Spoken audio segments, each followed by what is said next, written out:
What's going on, everybody? I'm Jose Betancourt, and this is the Anything Podcast. I want to talk about the PlayStation VR. It just came out about 4 days ago, possibly 4 days ago. And I wasn't going to pick it up initially. Well, I say that a lot about technology, actually. But the virtual reality headset by Sony for the PlayStation 4 is the first iteration or the first attempt at bringing, well, actually, that's a lie. The first company that made an attempt to bring virtual reality to home consoles was Nintendo with the Virtual Boy.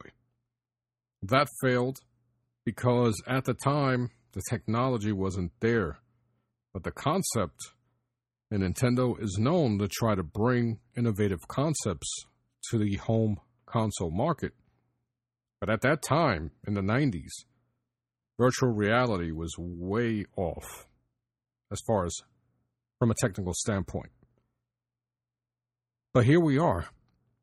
We have on the PC side, the personal computer side, we have the HTC Vive and the Oculus Rift. Those two particular headsets require pretty above average PCs to get them somewhat operational. And not only operational, but if you want a real rich, enthralling experience with your virtual reality games on either the Vive or the Oculus Rift, you need a pretty powerful PC. I'm not going to say exactly how much that would require you to spend, but you're talking about headsets that cost $500 to $600 or $800. Whereas the PlayStation VR headset starts at $399, and if you pick up the bundle, which comes with about nearly $200 of extra accessories to use, for $499 you get two Move controllers that, I don't agree with this, but at the moment, these Move controllers, which came out 6 years ago, they cost $99 for a set. That's pretty steep. But Sony's taking advantage of the fact that for some games, the Move controllers provide a more, I don't want to say enthralling experience, but with the Move, there's more immersion. You could play some of these games, well, you could play about 90% of virtual reality games currently with the PlayStation controller. So you don't necessarily have to rush out and pick up the Move controllers, but for example, Batman VR, you get a better experience with the Move controllers. Also, with that $499 bundle, you get the $50 camera. So right there, and it's the new camera design. It's basically the same camera, but now it's a rounder design. It looks better than the older one. That's $50 by itself, $50 or $60. So right there, you have at least $150. And then it throws in a game, VR World, which by itself, it's about $36 or so, maybe even $40. So you're getting a lot of bang for your buck when you go ahead and purchase the $499 bundle. And a demo disc, which has a whole bunch of demos that you can try. So me, I got the headset with the bundle. I played an entire game of one of the games that comes in VR World. I believe it's about 4 to 5 games that come. These are like sample-sized games that come in VR World. And I played London Heist. Tell you what, I had so much freaking fun playing London Heist because it starts you off with, and you're being interrogated. And you got this big muscle dude interrogating you, cursing at you, pointing a gun in your head. And it just feels so freaking cool to see him. Now, I'm not going to say it feels like he's a real person in front of me. Obviously, it's a video game designed character. It's, you know, the way he's built is unlike any real human being. But just the fact that the character feels like he's right in front of you and you're really inside this room where it's dark and gloomy, you have these dust particles shining through the one little spotlight that's facing you. It's so freaking cool. So immersive. I couldn't believe it. I was like, wow, this is what I dreamt of when I was 7 years old, playing Asteroids in 78. It's unlike anything. Now, VR, Oculus Rift, the HTC Vive, those particular VR headsets have been around for a little while. I only got to try the Oculus Rift in a demo. Actually, it was a racing game, and I was in this race car, and I was like, oh my God, it's freaking crazy. But at that time, the race car looked like a cartoon. Very cartoony, very full of polygons and everything like that. Visually, nothing to brag about. But the technology, the immersion was what impressed me so much about the Oculus Rift at the time. But I knew I couldn't afford one. So I wasn't really going to make the jump into virtual reality just yet. And then Sony goes ahead and they announced that they're creating a virtual headset. And of course, I was skeptical and I was going to wait. I was going to wait till I saw actual feedback from consumers. The reviews came out from various media outlets, and overall, the reviews were positive. The feedback was positive. My main concern was if I was going to get motion sick. I had the opportunity to demo the PSVR. I played Battlezone. Now, Battlezone is an old game. And that, actually, you had the original Battlezone. You had to put your face in a visor and control the tank with dual control sticks in the arcades. And you had these, the visuals were, I think they call them vector graphics or something, where it's nothing but an outline of the tank. And that was really cool. Being a young kid playing that, I was like, oh my God, this is freaking unbelievable. I didn't really care about the visuals. I wasn't counting frame rates or pixels or anything like that. I was paying attention to the fact that I was as close as I was going to get to being in a tank and fighting other tanks in this futuristic world. So here I was at Best Buy demoing Battlezone, and the visuals, obviously, are upgraded. You can actually play cooperative with other people. And here I am in this cockpit, controlling a freaking tank in this futuristic world, fighting other tanks. And it was unbelievable, and it brought me back to when I was that little kid, wishing that I could experience that in real life. Now, I'm speaking as a big kid here. As I stated earlier, I began playing video games in 1978. My first game was Asteroids. And that was in the Bronx at a bodega, somewhere in the back in this gloomy room. And I saw it, and I had no idea what the hell it was all about. All I knew was that I had to get my hands on this and try it. I had no idea how to play Asteroids. I had to learn on my own. At that time, there were no tutorials. There was no YouTube to show me how to play play Asteroids. I had to figure it out all on my own at the age of 7. And believe me, I wasted a lot of money. And at 7 years old, I had to depend on my grandmother or my parents to give me money. So practice time wasn't frequent. I had to learn, and I had to learn quick. And at the time, I was just so amazed to see this little triangle floating around in the middle of the screen, shooting at these rocks, little UFO flying around, shooting at me every once in a while. And I realized that the more asteroids I got rid of, the more points I was going to get. And the more UFOs I shot, the more points I was going to get as well. So seeing the simplicity of asteroids, the simple sounds of the soundtrack, of the sound effects when you're shooting your little triangle, you're shooting these little dots at rocks, and then seeing what I have now in virtual reality with the PlayStation VR, with video games, period. I mean, right now I'm playing Gears of War 4 on the Xbox One, and then jumping back to virtual reality. Seeing what I have now as a gamer, these are the things that I dreamt about when I was that little kid in 1978.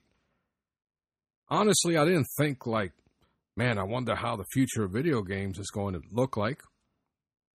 Me, I thought, wow, how cool would it be if I was sitting in an actual spaceship shooting at these freaking rocks? And you know what? With PlayStation VR, I'm pretty damn close. I mean, you know, I'm 44 now, but I'm still a kid at heart. And there was one game in particular, and it's not really a game. It's one of the demos that come in PlayStation World or PlayStation VR World. The demo, well, it's not a demo disc, but it's a disc. And it's in the water. I don't know if they call it Descent or whatever. But you're in a cage, you're a deep sea diver, and you're inside the ocean, descending further and further. Now, you can demo this. There's a demo where you see sea life, and then there's another one where a shark attacks your cage, a great white. I'm dying to play that. But I played the demo first, and the demo just takes you through sea life, and you see some jellyfish and things like that. But at one point, and this is going to sound really nerdy, really emo, but there was one point where I'm sitting there, and you get a pair of headphones, and they're not bad either. You have 3D sound. You have a cord that goes to the back of your VR. It actually goes to the side, but it's designed so that it runs to the back and it gives you some room to maneuver. And you have an audio jack that attaches to that cable, so you get 3D sound. And they give you a decent pair of headphones. You know, they're earbuds, but you can use any set of headphones you have. So they, you know, I pop in the headphones to get more immersive. And they put, of course, you're diving in the sea, everything's calm, and you have this nice little Yanni type music. And at one point I'm so relaxed, I'm looking around, and I just couldn't believe it. I you know, no exaggeration. The room got kind of dusty. It's going to sound really dumb to some people, but it was somewhat emotional. And I'm probably going to get laughed at because of this. But it was somewhat emotional because you're sitting there and it's kind of therapeutic.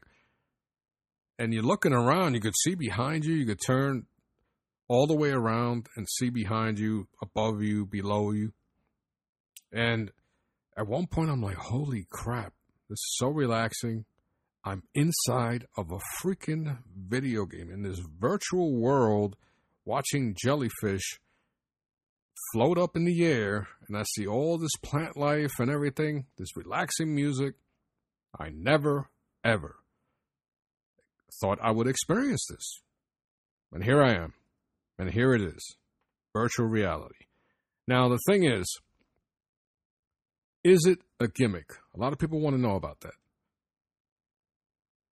Based on what I just told you, I think it's safe to assume, for you to assume, that no, I don't think it's a gimmick. Virtual reality is here. It is now easily accessible to the masses. Now, Samsung and Google, they have cheaper alternatives to virtual reality. With the Google Pixel, the new phone that is coming out, they have a little add-on that I believe is about $70, maybe $80.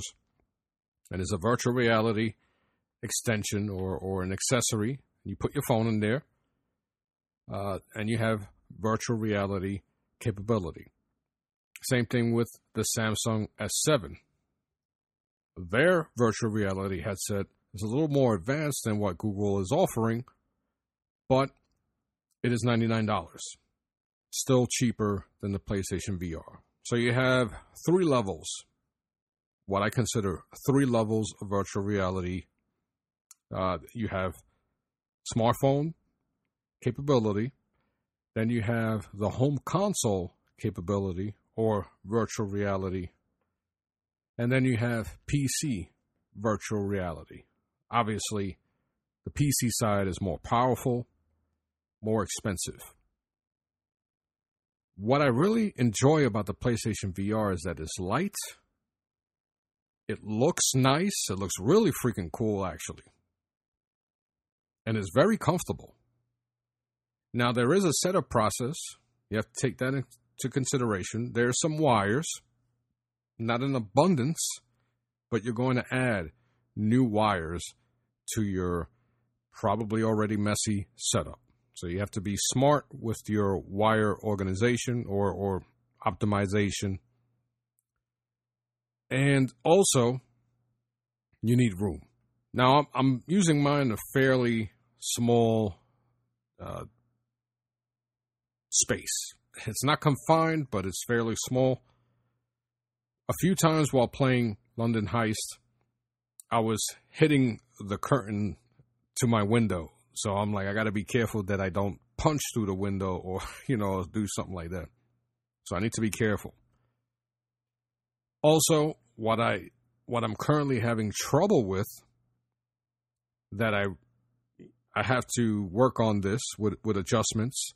By the way, adjusting the headset to fit perfectly on your head will take you a few tries. But what I'm about to say also has a lot to do with fitting the PlayStation VR headset in an optimal manner. Sometimes, and this happens with me with safety goggles as well, sometimes the lenses fog up, and it takes a little while for the fog to go away, or I have to take them off and wipe them down.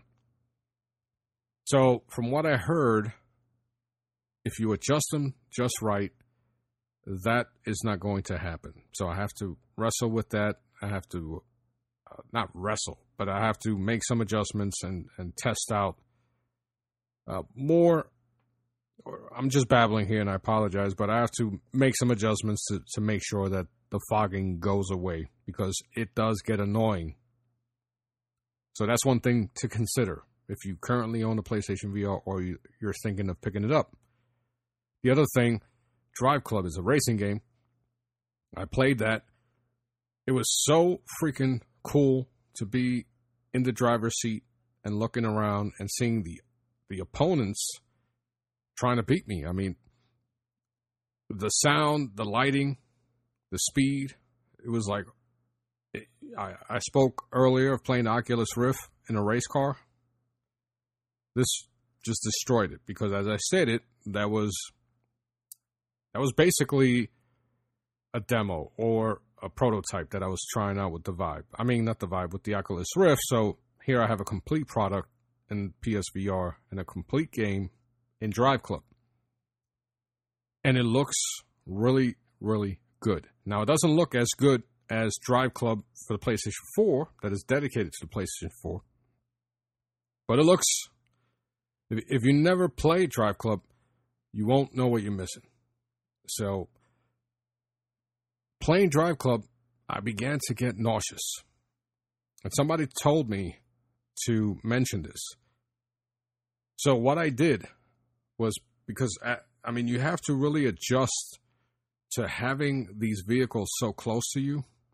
And as you're making these turns and they slow down, and all of a sudden you see these cars like coming at you. And if you're looking at the vehicles or at your surroundings, I compare it to reading while you're in a car. I can't look down and read while I'm in a car, or I start getting nauseous. I began to have the same feeling. So what I did was that I drove in Drive Club. I drove the way I drive in real life. Not that fast, but I kept my eyes on the road. I was looking ahead at the turns, not focusing on the opposing vehicles and the environments surrounding me. And I began to feel better. So that's one thing to take into consideration. Turn your head when you're making turns.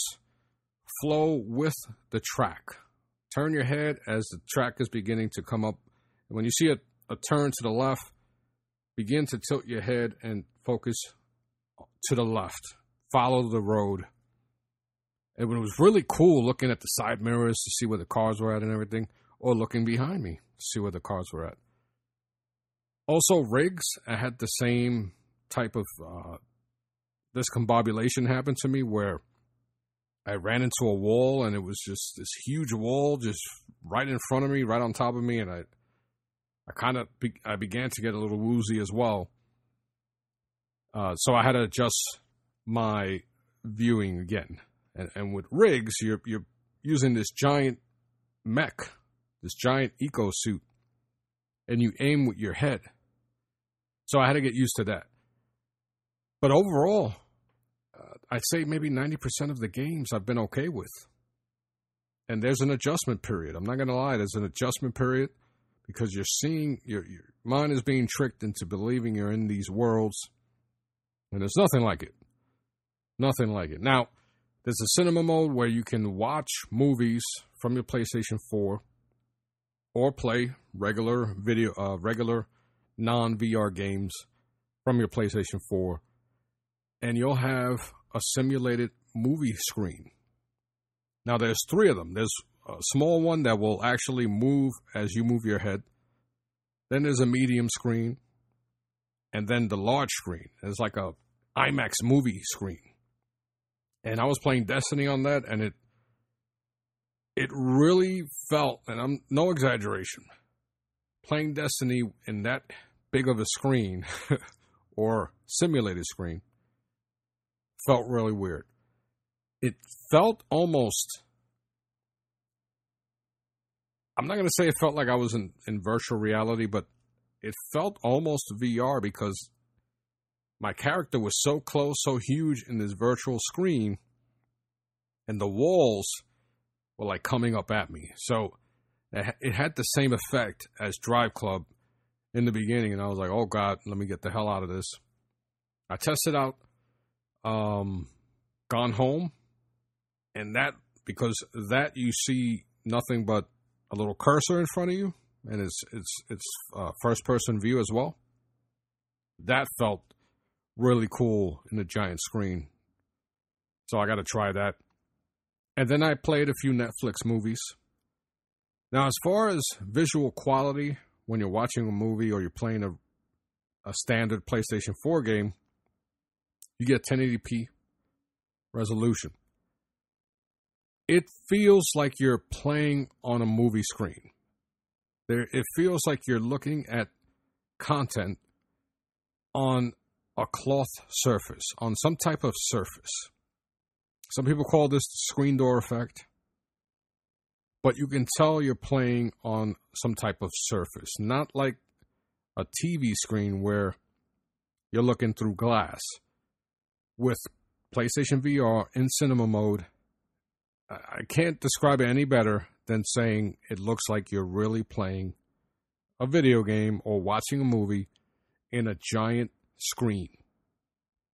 It just feels like the movie is being projected into some type of material, a cloth, something like that. So take that as you will. And as far as resolution, some games, because you're so close, some games won't be as sharp as it would if you were playing on your standard TV, whether it's 1080p, 720p, or whatever. Movies, as far as sharpness and everything, it was basically sharp. Resolution-wise, it felt, once again, as if I was watching Marco Polo. And because it's using an OLED screen, colors were a little saturated because OLED screens are known to do that. And I don't mean saturated like over, saturated in the way where it just took you out of the experience or was oversaturated. But when I took my headset off and I watched it on the screen, you'll notice a little saturation on the PSVR OLED screen. Also, as I stated, watching Marco Polo, you can see in the top left-hand corner that it is streaming in 1080p, but the sharpness is not the same as watching it on my 50-inch 4K TV. But I'm telling you now, with all honesty, it does not take away from the experience you're going to get. In my situation, when my wife wants to watch TV, I can comfortably pop in my I can pop in my PSVR, either watch whatever I want to watch, either on Netflix or HBO Go, on my PlayStation 4 or YouTube, whatever. Or I can play a VR game or a standard PlayStation 4 game.